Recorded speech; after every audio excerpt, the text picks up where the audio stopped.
Welcome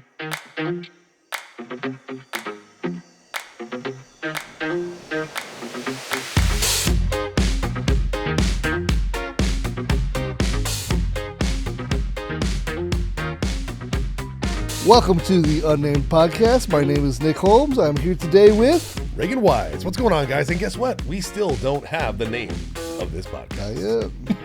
It's coming soon.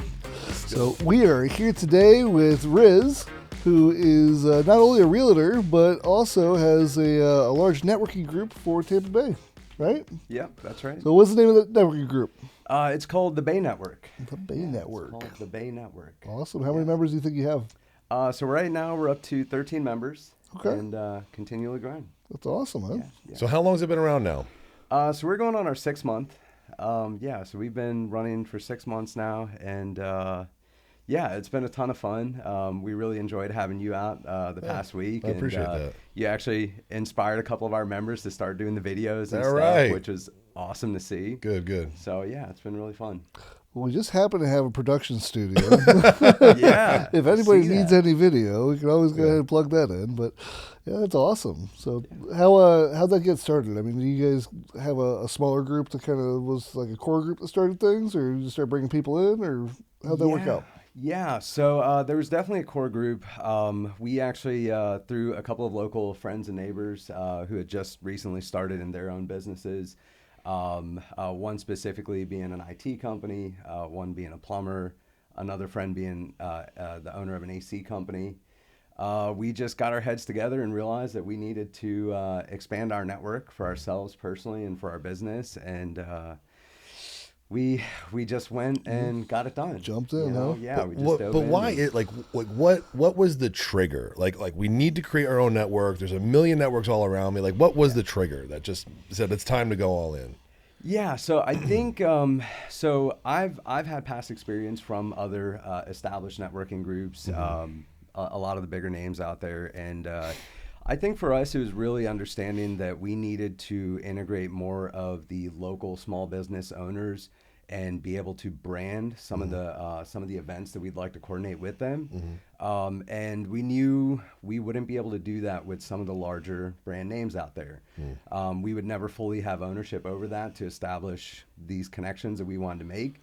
That was really pivotal for us in making the decision to start our own group. Is it seat specific, or you're letting a lot of people in? We're definitely letting more people in. We like to say we're industry selective, so we like to have a cap on industry groups, but not necessarily seat specific. Good. Because we know you need to have a lot of relationships, and some people can fill in gaps that you may not be able to cover yourself. So. I think that's a failure. What do you think when people do seat specifics? I've never really understood that concept in general. Right. I think the whole benefit to networking groups is the networking aspect, right? Like, so you're getting to learn who's in the industry. As long as you're all there for a common purpose, there's going to be plenty of work to go around, right? Yeah. In most cases, it's not I have to refer this person, I have to refer this person. There's enough work in the area to go and be spread pretty evenly. So for me, it's always made sense to just bring in as many people as possible and really expand the network, right? Yeah, no, 100%. There are definitely different personality traits, different specialties, different areas that people serve, and I think, it behooves any business owner to really know as many people as they can in different areas, so that they can, be of best service to their clients. I mean, that's awesome. Really, what's really the biggest struggles that I guess people come to you with? Like they come to you for a networking group, right? So there's some kind of question you're asking, like, why are you here? What's the most common answer? I think it is probably where to start. I think where to start is probably the biggest hurdle that a lot of people face, and I think that's just people having the courage to be an entrepreneur themselves and get into business for themselves. And I think it's wanting to seek a community of like-minded people. It's really hard to find that synergy unless you actively seek it. So I think that's really the common bond that a lot of us as members share, is that just seeking other business owners wanting to help each other and genuinely support one another. So do you see a large portion of your membership then being kind of the newer businesses starting off? Yeah, so we've definitely got a mix of experience. A lot of us are within our first year or two of business, but there are seasoned veterans who've been, a couple of our members have been in their industries for, 10, 15, 20 plus years. So I think it's been really nice to have a variety because we can bounce off of each other, and really share some of what's worked, and also sharing some of the newer technologies, strategies, tips, and tricks that Right. we've found, as some of us are newer getting into the business. So, I mean, Reagan knows, but I'm the chair-elect of our chamber here in Hernando County, and a conversation that comes up very frequently is trying to look at how to provide value to the members that we actually have, which you'd have a similar issue here, but we've really recognized that we've got kind of three categories of businesses that are part of our chamber. So you've got the mom and pop startups might be in their first year and a half of actually working, but the 1 to 10 employee kind of or group. You've got kind of medium established businesses that might have that 10 to 20, 10 to 25 employees, and then you've got the large corporations that are there strictly for kind of brand recognition and the networking, right? Yeah. And at each different level, you need kind of different things from the organization to go ahead and provide that value and keep them coming back. But you really need the big businesses to write the checks, Yeah. and keep Yes, you things do. going. Yeah.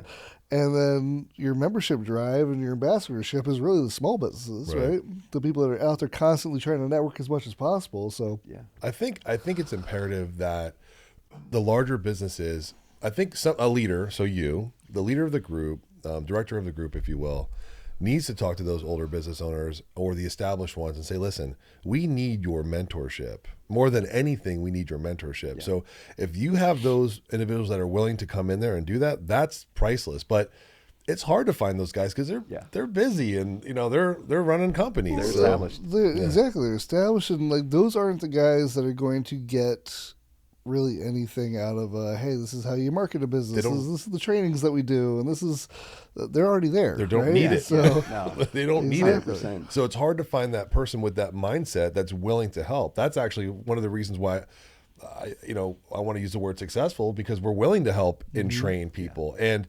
I've said this before, it's a million times. I'm sure, Josh could find it somewhere in some video. But once we have that others mindset first, you flourish. Like you take care of others first, and then you will flourish. It will come back to you tenfold. So I'm really glad that you guys are doing that. That's awesome. But on top of that, being from real estate, so it's almost a funnel for yourself as well to get people to like, know, and trust you, right? Yeah, 100%. And coming back full circle to the original question as to what kind of triggered the start of the networking group, we understood very quickly that as realtors, we had to be that person for our clients. We had to be that go-to person that needed to have a trusted and liked and reputable plumber or general contractor or electrician. And in realizing that we were going to naturally do that anyways, having some structure around it is really was kind of the brainchild of the networking group. So absolutely, it's all the people you pick up and put in your toolbox, right? So And that's funny. And remember, I don't know if I told you about that, but I got so much flack for using that word toolbox, or for saying the word tool. And I don't mean it in a derogatory manner, but I mean, you're a tool for me. I'm a tool for you, Sure. to grow our business, because at the end of the day, this is business. Like, we're here to grow each other. Yeah. So I would always use the word tool, and they're like, oh, that's derogatory, or the way you use that is, but we're all tools for one another. Yeah, there is. But you even posted something. I don't know if you posted something yesterday or maybe it was this morning I saw, but kind of talking about how people come in and out of your lives. There's a bigger conversation to have on all that, but I'm willing to have it. It really is one of those deals where you might pick up some people in that toolbox and realize that they're not necessarily the perfect fit for what you're trying to do or what you're trying to present. Yeah. And it might be that you kind of fade out with some people, and it's the season mentality, and it's people have seasons with one another, right? And I mean, honestly, I almost get emotional about it, dude, because I don't know if I wrote something yesterday. I think it was yesterday. I'm just, you know me. I'm impulsive. Hits me and I go with it. If it works, it works. If it doesn't, it doesn't. And I wrote something to the effect of, I'm going to miss everybody one day. Because at the end of the day, all of this, the stuff that we're doing right now, that to me, this is great. This is profound. My relationship with you is fantastic. And one day it might not dissipate, not because of a hardship or friendship lost. I might disappear. We don't know. Tomorrow's not promised. And, you know, that's why it's so important just to engage in the moment at that time and then just fly with it. But so many people procrastinate so much, not us, because we believe it. Not us. I can tell you that because we know what happens when you procrastinate. So the quicker you launch, the quicker you know, anyway, I don't want to go on. That's the true measure of success right there, right? It's when you just disappear the one day. And yeah. Well, we talked about that. Yeah. I can't wait to disappear from social media. Yeah. I look, and people think you're full of shit. I go, no, I'm serious. The day I'm not online anymore, I made it. That's where you know what I mean? That's going to be, makes sense. I made it. Sure. I'll be in a hammock. Yeah. In the Keys or on an island somewhere. Yeah. That's when I really made it. In the meantime, I'm making a living. You got to grind. Yeah. What Reagan doesn't understand is that he'll do that, but before he does that and steps out completely, he'll have 5 other people tapped and say, hey, I just need X amount of your profits to go ahead and let you take the space that I'm leaving. Knuckle it, bro. Knuckle it. I think that's really important. We talk about it all the time. It's just having a lot of things going to eventually where you can just dissipate and go away. Yeah. And you figured that out a lot earlier than I did. God bless you. But you know, that's okay. There's nothing wrong with starting later in life as well. Actually, how old are you, if you don't mind me asking? I'm 35, actually. Okay, so you're freaking babies. Yeah. Josh, man, I give up. Give up. No, but here's the thing. We talked about this before too. We didn't have this stuff 10, 15 years ago. Yeah. We didn't have that mindset where we wanted to help other people. It was, how can we bury the next guy? Sure. That was the mentality of how we grew up in business. Yeah. And all of a sudden one day it's collaboration, which I love it. But there is an old mindset out there that still wants to crush you. Yeah. There is also nothing wrong with having that strong mindset as well, as you can crush your competition, but there's got to be a healthy balance in my opinion. Yeah. Yeah. I think it's probably a big part of that is really social media and technology. You know, I mean, that's really connected people and a lot more than, you know, in the past when you really didn't have that connection outside of, you know, your little town or your neighborhood. Yeah. And so, what is the ultimate plan of your network? Like, where do you want to go? Where do you see it going? So the ultimate plan is really we want to be the go-to source in Wesley Chapel. Wesley Chapel, I think, is a little bit underserved in that capacity. I think there's a lot of small businesses, mom and pop shops, and small business owners who really should get to know each other a little better. And so we used to live on in Hudson and on this side of Pasco, and I've pretty much in my professional career, I've witnessed, you know, the up and coming businesses and how they've networked in Newport Richey and Trinity and Odessa and these areas, and how they flourished. You know, I mean, they really all helped each other grow and become really successful. And so that's the goal, you know, is to try and be that connection for everyone on the other side of Pasco. So maybe an awkward question for you then. If the goal is Wesley Chapel, why name it what you named it? No, fair question. Because I think I don't want to be short-sighted in knowing that, you know, our group itself, specifically in Wesley Chapel, may outgrow its britches, so to speak, you know, and it might just end up needing to go into a new Tampa chapter or a Tampa chapter for that matter. And frankly, I think the Bay itself is so much bigger than just Tampa Bay itself, right? I mean, or Tampa for that matter. I think it includes Newport Richey, Brooksville, you know, I think it includes Brandon and all those other areas. Where I always get so scared thinking about any organization that names themselves something specific geographically, right? It's always a risk that you're taking because you're either staying in an area and you've capped yourself, or you do have to kind of not necessarily fight outside of that to go ahead and get recognized. But like I would never assume Wesley Chapel in Tampa right off the bat for a networking group. Sure. You sure. know, so that's it's interesting. It's Yeah. interesting. Yeah, no, I think it's a fair point. But for us, I think it's regionally. I think we were thinking regionally and didn't necessarily want to take this to a national scale per se. So that was really the concept in the name. Do you have, is there like rules and guidelines for your members to say, like, or is there an expectation? And it's, I assume it's every week, the meeting? Yeah, yeah. Is there, we made, so is there an expectation between each meeting for them to do something? Yeah, so definitely an expectation or a hope, I would say. You know, I wouldn't necessarily say it's a obligation. I think that's a little bit what we tried to avoid with you know our group. B and I, go ahead. Yeah. Not name dropping anything, but you know, to be honest, I think the expectation or the hope is that you know we remain active with one another and. One of the big focuses of our group is that we do a lot of collaborations and events with other local establishments. So we've partnered with Raining Berries to do events. We've partnered with Rockin' Brews. You know, we've partnered with Pin Chasers for you know doing like a family bowling night. And so our biggest ask is really that people participate, you know, and really try and be there for one another as business owners and help each other grow and really be supportive of each other. Is that like pulling teeth? I think it, just like anything, a habit is a learned behavior. You know, it has to be practiced and it has to be repeated for it to become a habit, right? So I think it's lead by example. You know, you definitely have to set the tone and you know, be the first one to show up and be there and active in everything that we're doing as a group. And lo and behold, you know, people are attracted to that. I think, you know, people really flock to wanting to be a part of something bigger and, you know, wanting to see progress and positive actions for, you know, for a collective. I got something to say, and I need you to back me up on this and then add to it. We are a tribal species. We want to be connected to people. We also want to surround ourselves with positivity, and we want to attach ourselves to success. Yeah, yeah. Like that's real talk. Yeah, 100%. Right? So here you are. Here I am. Here Nick am. We're giving constant nuggets of information and value, and we're spitting it out like at the speed of lightning.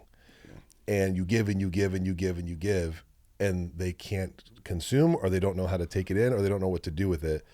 And then you get to a choking point where you're just like, why don't you just get it? Like, why don't you just like all you have to do is do these things and it will, right? It's like when do you stop leading the person to the trough, right? Where you're not going to get aggravated. So I'll tell you my take on it really quick. I just won't stop.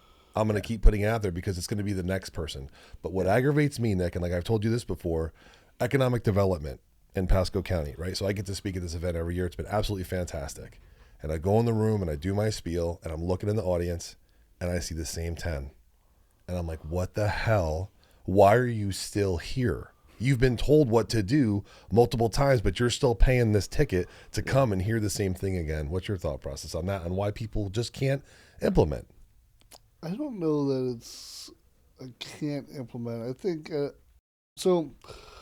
I always look at like the people that I started off, you know, really listening to and kind of learning about business on, and that was going to be, you know, your Gary V's, your Grant Cardone's, like all the big name, everyone kind of paid attention. It probably took me 18 months of listening to stuff like that before I ever had things in order enough to actually implement properly, right? So just because they're hearing it and not implementing it immediately, I don't know that it's a necessarily lost cause on that. I think there's a chance at some point, but the conversation that we're not having enough is that not everyone is going to be a successful entrepreneur. Okay. Yeah. And I know it's a scary thing to talk about for a lot of people because we hype it all up and hey, this is great. Yeah. Freedom, you know, be your own boss. There are some people that are probably not necessarily destined to be, but probably better off as a number 2 or a number 5 in a company. Can you give like can you do the thing with like the cheering in the background right now and like fireworks? It's true. It takes a certain type of personality, a certain type of commitment to go ahead and run your own business. Mm-hmm. I don't know that necessarily the people that are listening all the time are maybe necessarily set up to do that properly. Mm-hmm. Yeah. It might be the fear that's keeping them from actually implementing that is the fear that's keeping them probably fed. Right. Right. No, it's all right. Yeah. And I know I've said this before. I think I said it in your meetings that I operate on a base of fear. Yeah. Because it can disappear tomorrow. And once everyone wakes up with that morning of we get to today instead of, oh crap, I got to do this. Like we get to go to a meeting, we get to do this, we get to get in our cars, we get to have breakfast, and it starts off with gratitude. I think that mindset shifts, but for some reason, I don't know, people are reluctant to have that mindset, and we wake up with, oh man, it's another day when it should be, it's another day. Like I can't wait to come here today. I'm excited. I couldn't wait to put on my new shirt and go show Nick and go show Josh and have fun and come up here and know I'm talking to you. Like I truly still have that excitement. I dread the day I don't, because then I know it's over. Yeah. You know? Yeah, I think it's probably also, you know, priorities that people set for their own lives, right? I mean, at the end of the day, some of us, I think, prioritize our goals and certain ambitions that we have a little bit more than others versus, you know, if people are passionate about spending time with their family, you know, versus building a business empire, you know, I think that's where you'll find a lot of those crossroads in seeing those same people and trying to guide them along and maybe, you know, your path diverges at a certain point because of that difference in priorities. But that's a great conversation, because I think a lot of people, or men in general, all right, first of all, right, we talk about we're a tribal species. Let's go back to the cavemen. We're men. Our job was to go hunt and kill and bring home the food. Like that's what we are. So that's how we were taught. Like that's success to us. Yeah. Bringing home the bacon, providing for your family, providing for your children, protecting your children, right? Which is most important, which I think a lot of emphasis on. We are so focused on, well, I did this and this is my accolade and I built this business and we did this together. Look what we've done already. I mean, it's a great feeling for us, but we also are forgetting about the other part of it. And we're not talking about the success that you should have there first. Yeah. And I mean, I've told you, I've had failures in my, you know, in my family, and I'm really open with that. But it's me being open about it and me fixing it and learning how to fix it and things that I've had shortcomings on, to where it's better now because I've recognized that. But a lot of people, they refuse to have that conversation. So I think a lot of people also can't have a very successful business if they don't have a successful home life. Yeah. Right? Yeah. No. 100%. Do you want to chat on that one? I think you hit that on the head, because your home is where you find your peace. I mean, your solace, right, and get your stability. And so I think you hit that right on the head. I mean, you really got to get that sorted first and foremost before you can go out and try and take on the world. Really. Yeah. So just to learn a little bit more about you, what profession were you in prior to real estate? Good question. Yeah. So I was in telecom, actually. I spent over a decade in telecommunications. I spent, I believe, just over 8 years at Spectrum and Bright House. Okay. I got hired as a cable guy, worked my way up. Great movie. did sales for several years, business sales, enterprise sales, and then it's kind of weird saying this, but I guess I retired from telecom as a project manager. Were you out there at one point doing the installs and everything? Oh, like yeah. You were cable guy? Oh, yeah. Cable guy? Oh, my God, yeah. Have you seen that movie, Nick? I don't think. Okay, good. Yeah. That's great. Yeah. Minus all the stolen goods and the stalking and whatnot. But I was, you know, I think it was definitely a humbling experience to kind of start from the bottom and work my way up the corporate ladder. Yeah, that's cool. You know, ran cables, dug trenches. I mean, I was up in the attic. Yeah, but that's what makes you you. Yeah. Right? Like that's the hard work you got to put into anything to go ahead. For sure. Yeah. No, that's great. The reason that I ask that is because it's always interesting to me, especially in real estate, right? Real estate, in my opinion, is probably one of the most saturated markets to hop into, right? Oh, yeah. So you are 100% relying on your marketing capabilities and branding yourself to go ahead and win clients so that you stay fed. Yeah. It's hard for me sometimes seeing people that come from what would most people consider successful careers to start fresh in real estate. And it makes sense. I mean, talking to you now, learning more about you. It sounds like you do have the marketing aspect kind of down pat and Uh, enough. to a degree. I think I would be I would really be missing the mark if I didn't shout out my wife Abby. So she spent over a decade herself in corporate America. Left her last career as a director of marketing, of digital marketing at a big company, and so that is really my better half. So that is what gave me the courage to really take the dive off the deep end, and knowing that I've got a bit of project management, contract negotiation, professional sales, networking, and she's got the mastermind behind the marketing and organizing processes and managing our back end of our business. And, it's really the yin and yang that I couldn't have done any of this without her expertise. So Nice, awesome. nice. As a realtor, how do you, just like Nick said, it's a saturated market. How do you stand out in today's world among the rest? Like, what's your number one? yeah, I think communication is key. I think communication is really key. I've been amazed by how how the lack of communication by a lot of agents has really hindered their own business, and I think that's really something we pride ourselves on because we do work hand in hand. The second we onboard a client, we'll have them in a group chat with me, Abby, and the clients. So they have constant access to us.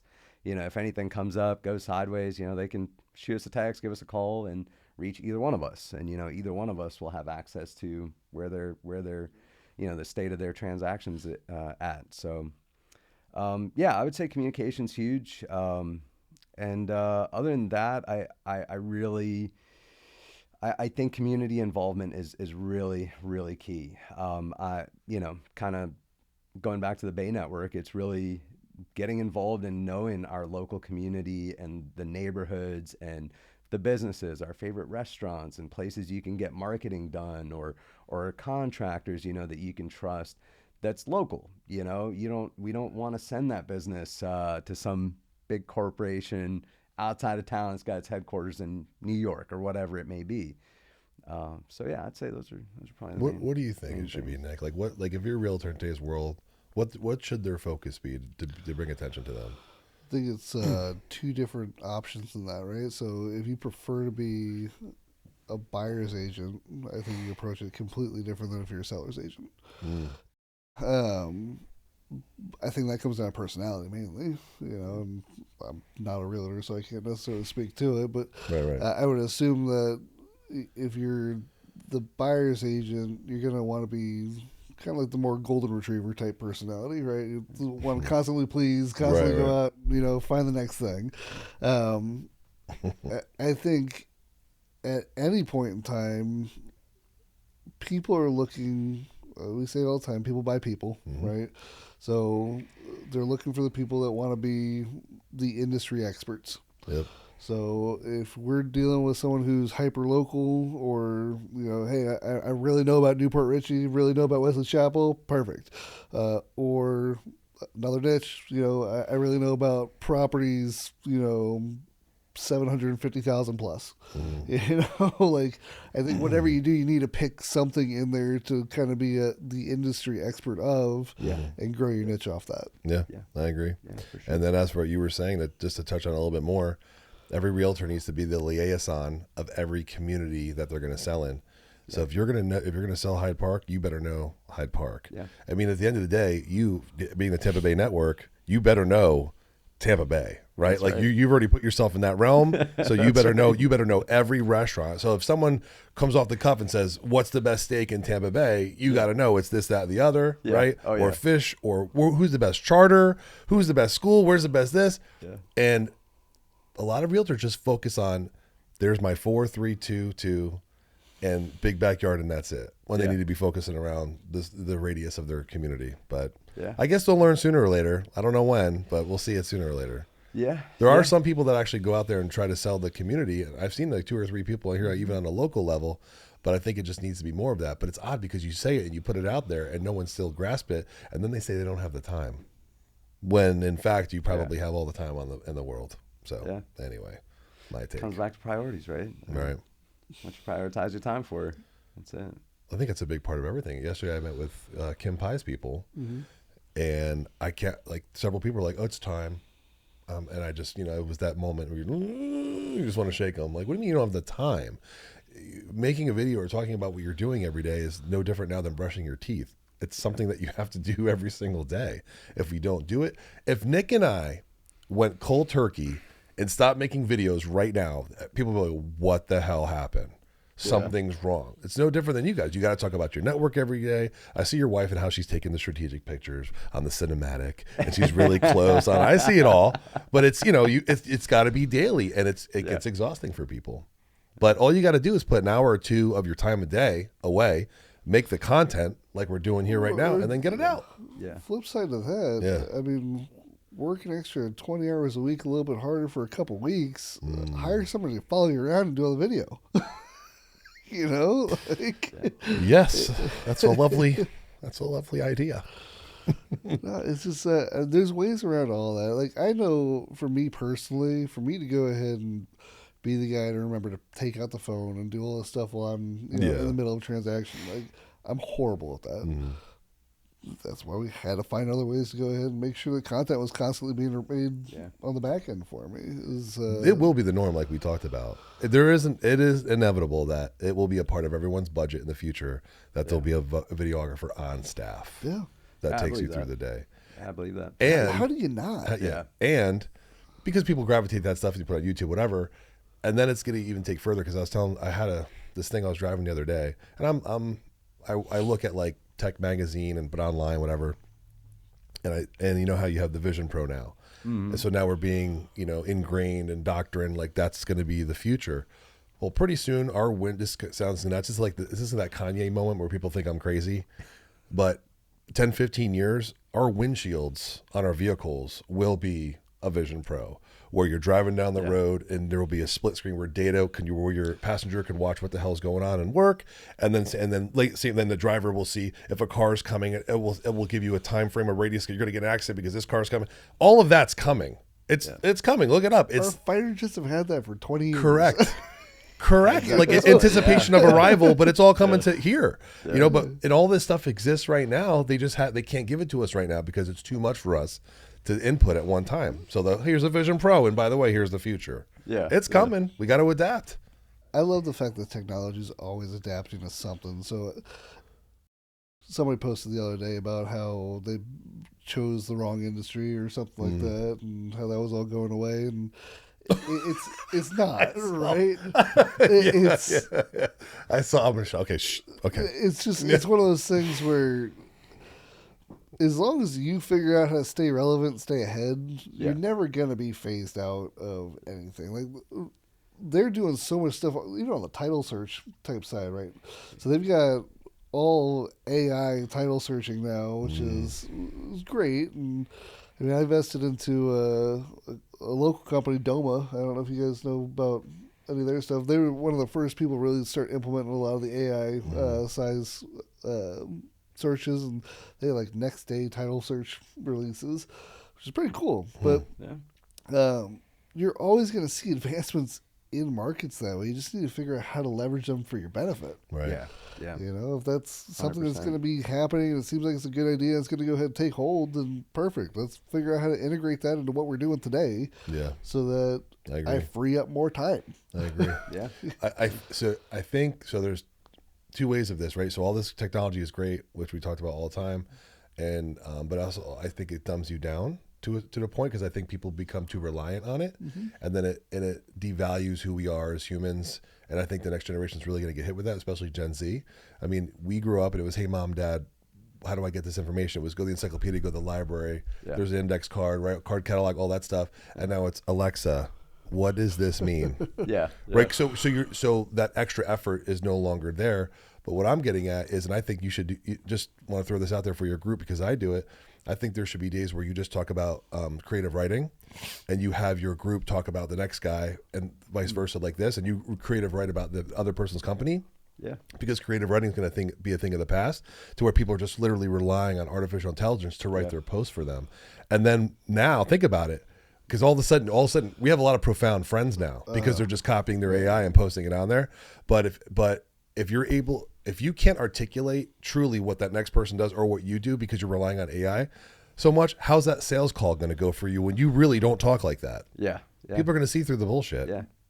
Yeah, no, for sure. And I think off Nick's point here, it's I think you have to adapt, right? I mean, at the end of the day, technology is going to continually change, and it's going to exponentially take leaps and bounds in years to come, right? So it's up to us to really stay ahead of that curve and understand how to leverage it best for us, and really make sure that we use our skills to keep ourselves relevant, right? I mean, we can't just let the machines take over. Right. We got to figure out, okay, what's our next step if we can, use our time more efficiently because a machine or AI takes care of certain things that we used to do before. So go back to your point about, reaching out to the Alexas and that type of stuff. One of the best things I did for our company was spent about 30 hours figuring out how Alexa actually sources all of their businesses they recommend. We get between 30 and 40 calls a month just off people talking to Alexa. Voice and actually search. getting our phone numbers. Voice search. Yeah, it's crazy. Which people see, but once again, this is why I give him props and I say you're ahead of the game, and you're doing that. Most people are not. Like, if the voice search is it. It's the only thing that's it. Any way you can remove friction from a transaction is going to be the way that wins. Yeah. Whatever you can do to take out that extra step of somebody having to physically do something or something that slows them down in the process, that will be the way that wins. Alexa and Siri is already being integrated into your vehicles. I think GM's doing it now. So when you're driving down the road, you just go, Alexa, what's the closest awesome restaurant to me? Yeah. And it's coming up on you. And it's, you could do it on your phone for goodness sakes, but it's going to be even in your car. Yeah. So it's coming. It's kind of interesting to know about the type of user profiles they're building off people too, right? So the more information we feed into those systems, the more they're like, hey, you know what? You're probably going to like this restaurant up here without even asking, right? We know how you I go don't even now. ask. I want to know about restaurants right now, but I'm driving on a road trip, and it's like, hey, by the way, you'd really like this. You'll be driving down the road. You just passed KFC, buddy. You know you want it. It's going to be one of those things. Whatever your favorite. Well, think about it. When you get in the car now, it says 30 minutes to home. Oh, because it knows you're going back home because you got your destination. Yeah. But when it starts recognizing your daily purchasing habits, it's going to be the same thing. See, my phone hasn't picked up yet where we actually work. So every day when I hop in my car to come to work, it says X amount of time to Mountaineer Coffee. Oh, yeah. Because that's your destination. That's funny. To it. Yeah. It's all, it's like I said, good and bad for all of it. I do look forward to it because I'm excited about it. But at the same time, I do feel bad for the younger generation because they don't look at it as a tool. They just look at it as that's life versus we look at it as a tool to function. That's why we've got some new companies coming out. Talk about that later. Anyway. All right. So in closing, how do people get a hold of you? How do they join your network? Is there, is there procedure, application process, all that stuff? So we meet every Thursday morning over at Raining Berries across from the Tampa Outlet Mall from 7:30 to 9 a.m. And if anybody's interested, you're welcome to come by as a guest. We'd love to have you. Otherwise, you can shoot us a message at welcome@thebay.biz or just reach out to me on social media. My name's Riz Hakeem, and so I'd be happy to talk to anyone about it. Yeah, there's a lot of people that want to connect. I could tell you from the west side of Pasco over to the east side. I was actually talking to Carol York from RJ Kilty about you this morning, and I know she wants to come over there as well. So awesome. That'll be one of your first guests. Membership fee? Yeah. So we have an annual fee. It's $350 for the year, and that's it. I think that's fair. Yeah. Right? Because how many times people you don't charge anything? It's all about access. Yep. It's. Yep. I would almost be in favor of starting to see more networking groups pop up based on income levels. Ooh. Yeah. Oh, like company established. Tiers. Yeah. Not necessarily personal income levels or anything like that, but a company that's okay. You're out of the 0 to 1 million mark. You're into the 1 to 5 now. Right. You're Different out of the people. 5 to 10. Because that's when businesses start seeing different types of problems, right? So to me, the biggest draw for networking groups is getting around other companies that have already had the problems that I'm having to get those fast track answers, right? Yeah, that's great, Nick. That's right. It's great. It's true though, like because then we talk about season, and then people walk into the room and they go, "I've outgrown this. It's time for me to move on to the next." And guess what? There is no next. And then the next is mastermind groups where you're paying 10 G's to be in the room minimum. Like your 10 G's to go to dinner one night just to talk to the people that are in that room. I've been in those rooms, and the conversation is completely different. You'll never hear a crossword. You'll never hear drama. You'll never hear. It's like, hey, you want to be successful? This, done. Leave me alone. I don't want to talk about shit other than that. It's completely different world.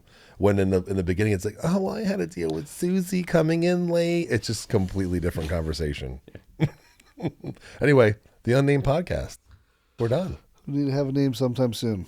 I said I wanted to call it, what is it? Building Better Business in Barndos. And you Four B's. And you didn't. You don't think you were a fan of that one.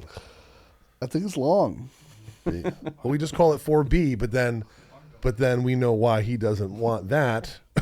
So I get that, but we got to think of something. I don't know. What do you think? Come on, let's go. I'm not gonna lie, Barndo Bros kind of has a ring to it, so I could.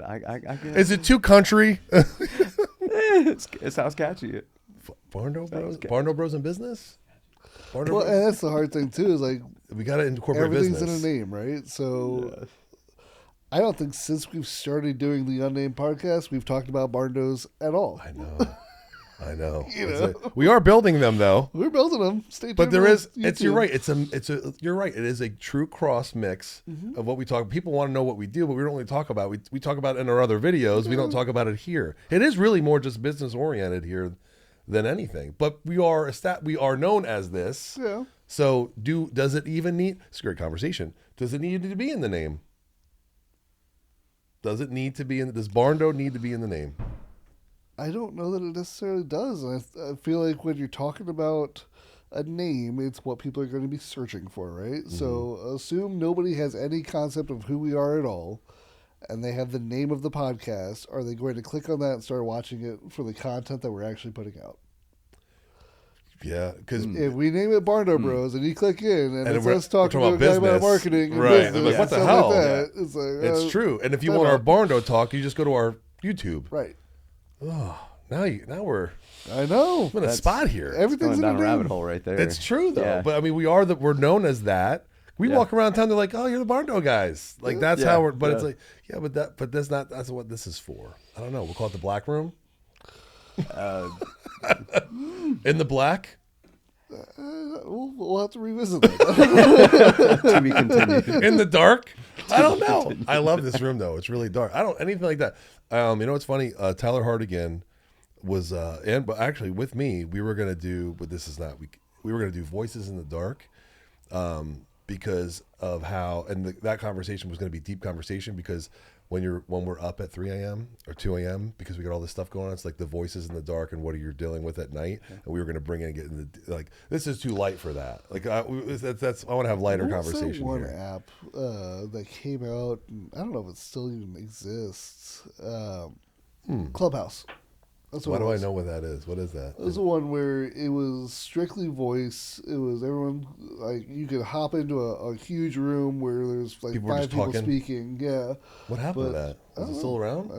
I'm sure it probably got bought by Twitter or something like that. And got That's killed. great though. Like people just want to get something off their chest and talk to other people that are having that same problem in that moment. Just because at that point in time, you don't have to be on FaceTime where you got to be presentable or anything like that. Right. Like, it's literally a hop on whenever you got, communal questions. I know we were supposed to sign off a minute ago, but this is crazy. So I was at this Synapse thing a couple of years ago for innovation, and this girl in the booth next to me, she was a UF student, and she created an app through text. So you have the app, you load it up, and then if you're having a problem in that moment, you send a voice text to that person, and it goes to a deemed coach, and they respond to you immediately of how you can deal with that problem in the moment. That was Like 24/7. That's interesting. we were talking about a concept of that 5-6 years ago, which the company ended up making it anyway. It's called Better Health, but it was basically a very similar thing where it was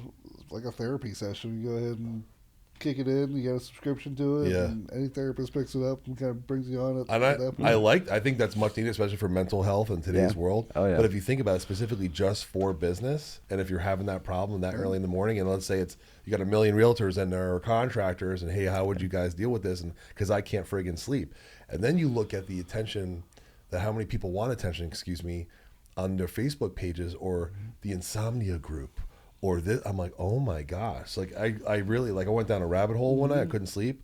And you just look at the insomnia group and you go on there and it's people literally having a conversation in the moment of why they can't sleep or what problems are going. Because it's lonely. It's lonely when you're an entrepreneur. It's lonely up here. You really can't converse with a ton of people. That's why we're called the 1%.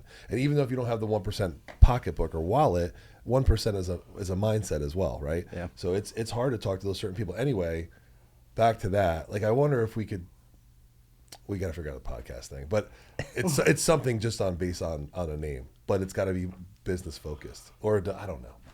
I'm stumped. I'm actually for the first time stumped in a long time of what we would call this because it's really not reflecting Barndos. We could go regional. Yeah, we could just Brooksville. Yeah. I don't know. There's too many options, and I think that's the biggest problem. Yeah, but we're Too many menu designated items. as Barndo people, but that's not for this. So who knows? Yeah. I quit. Brooksville Bros. Brooksville Brothers. But is that too light? Is it too light? Does the person from Jacksonville go ahead and even know? You know? Okay, scrolling through Facebook, scrolling through whatever, Brooksville Bros. What is that? Right. probably Or not would you gonna see a talk about title of mindset, business, and collaboration? I would click on that before I click on Yeah. 100%. Brooksville Yeah. Bros. Yeah. Well, Agreed. To be determined, folks. To be determined still. I guess that's the way it is. Thank you for coming out, Riz. Thanks for having me, It's guys. a really cool name. Say your full name again, though. Rizwan Hakim. Rizwan. Dude, that's way more profound. Rizwan. I'm going with Rizwan. You guys can call him Riz. I'm calling him Rizwan. Thank you for coming out. Appreciate the trip to Brooksville. Thanks Nick, for having my us. brother, let's go have a great day. Take care. All right. See ya.